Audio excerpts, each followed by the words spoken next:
you got to study the greats. You know, you got to study the minds of people that done it, and um, you know, like it's incredible to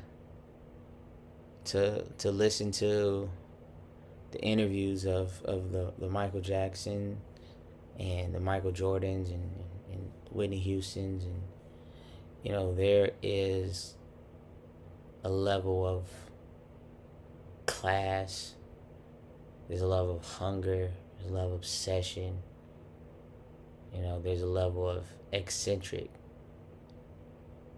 you know, uh, and and that's what I think is like one of the formulas. Like, you got to be almost to the point where it's like people see you as like, man, this dude's crazy. You know, they always say it's a thin line between genius and insanity, and you got to do things that just might push the needle. You know, sometimes you might get to the point where, man, I'm doing too much. You you know, you gotta know when you are overboard or you're doing too much. You gotta know when you're doing too much. You know, but it's not a bad thing to push that line and know when you're overboard or when you're underperforming. So we're all learning humans, you know, just living this life, and you know, I've met, you know, celebrities. Um, um, not gonna go into like the celebrities I've met, but um, I've met people that were at that level. I will tell you, like, um, there was a big fashion designer. I have the video. Um, but I met Kenneth Cole,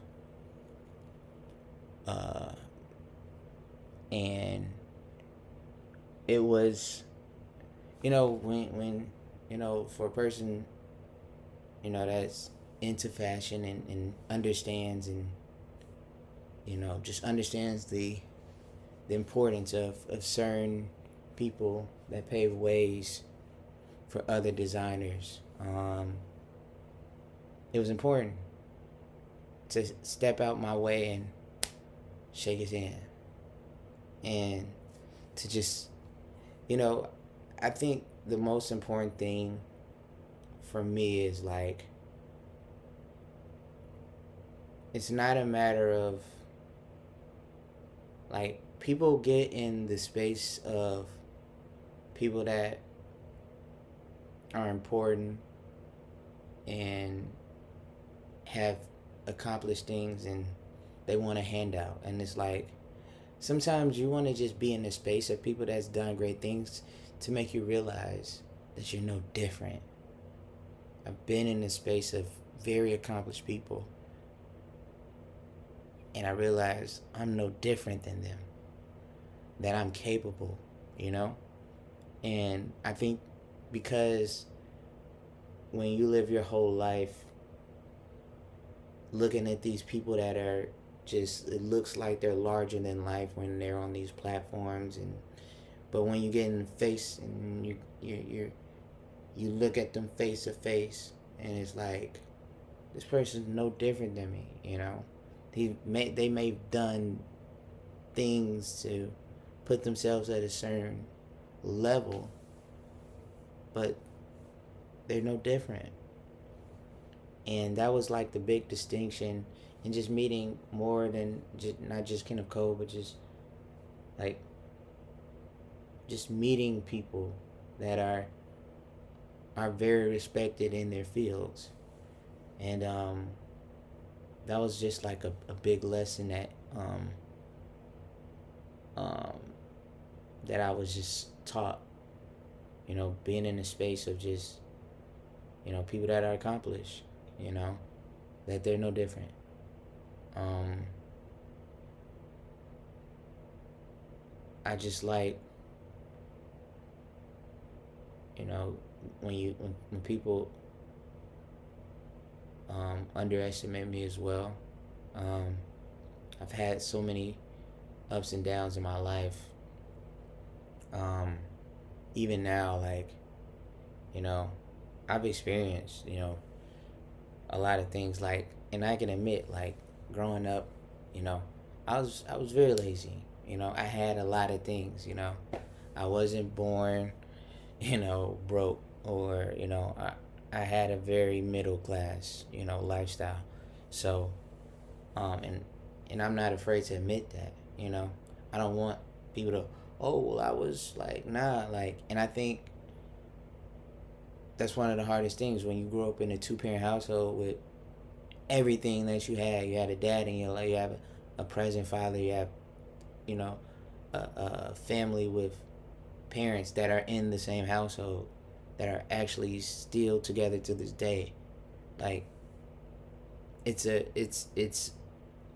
level of, you live a level of guilt, when you see everybody else don't have fathers in their household, or their parents separated, and it's like, oh dang.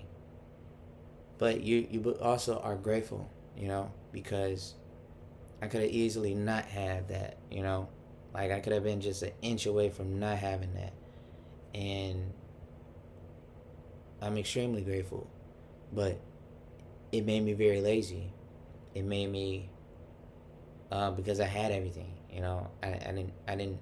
There wasn't Christmases where, obviously there was some Christmas where I didn't get certain things, but that was more later. But there was a happy and loving household where we were all together. We weren't lovey dovey and all those things, but um, it was a togetherness, and that's like the most important thing when it comes to like growing up, middle class. But there's also like this pressure, because it's like, you have everything. Why aren't you, you know?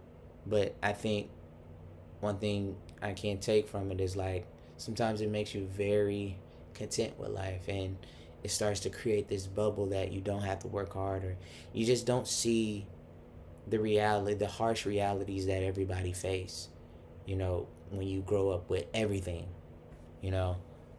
That's why I can understand people that are privileged.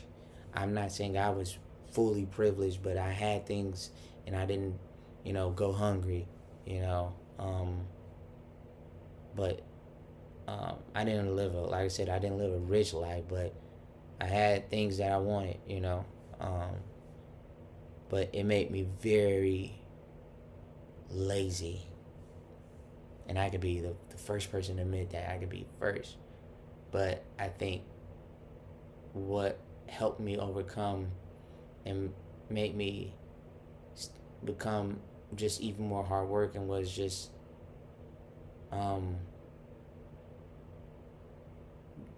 the underdog mentality of just people that see you for you, and don't think you can evolve, and it's the challenge that I take on every single day.